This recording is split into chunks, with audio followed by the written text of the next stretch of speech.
Hey guys, this is my review of Damages number one.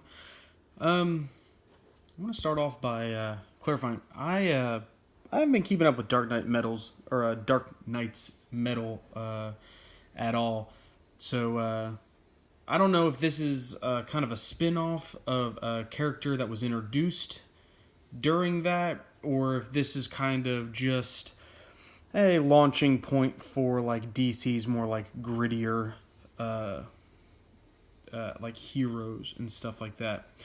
Either way, I liked it. I enjoyed it. It was a little light on story, but it had just enough to make me want more. Makes me want to pick up number two, and that's the idea of number one. It essentially starts off with the main thing is it has just enough questions that you're like, I want to kind of keep reading. So you have this really cool scene where this voice is kind of talking, and this guy, it's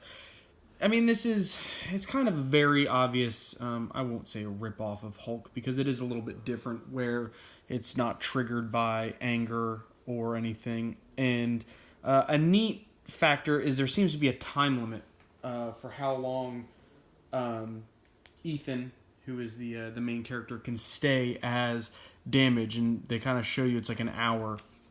So he's shackled up. We don't know why. But Damage gets out and takes over. And of course, then he gets out of the shackles and just rips out his plane. And I will say, it looks badass. I like the art in here, except for one thing, and I will point it out. Other than that, this looks badass. That looks badass. So he escapes off of this plane, which is obviously a prisoner transport. All the other soldiers on there are having to figure out what they're going to do. There's this guy who obviously has some sort of personal vendetta against Ethan. Decides to go after him in some of this like mech armor. And then you got also just like Fat Venom in Venom Inc. Omega.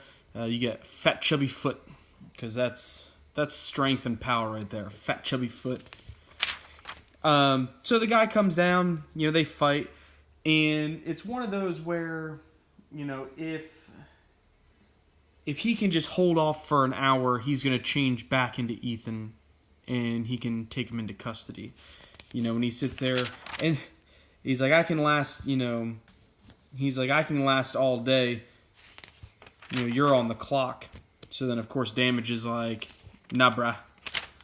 And this is what I think is kind of hilarious. So, Ethan, you can see Ethan struggling within Damage to be like, no, don't kill this guy. Don't kill him.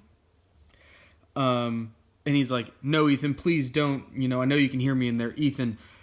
So, Ethan from within Damage is like, hey, don't kill him. So Damage just throws the thing aside.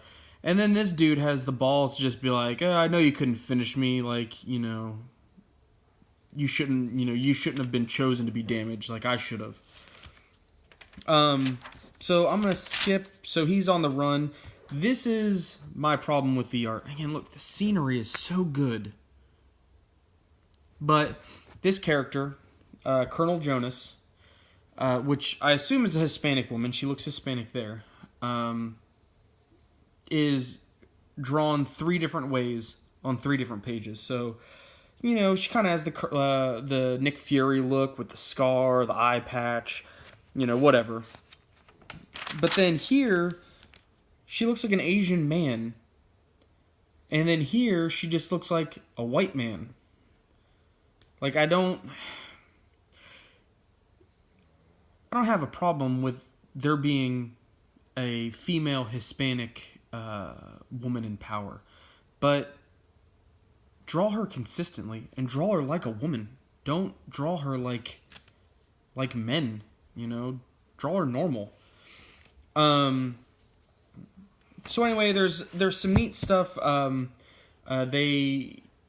Amanda Waller comes in with the Suicide Squad, which I assume then will tie into what happens next.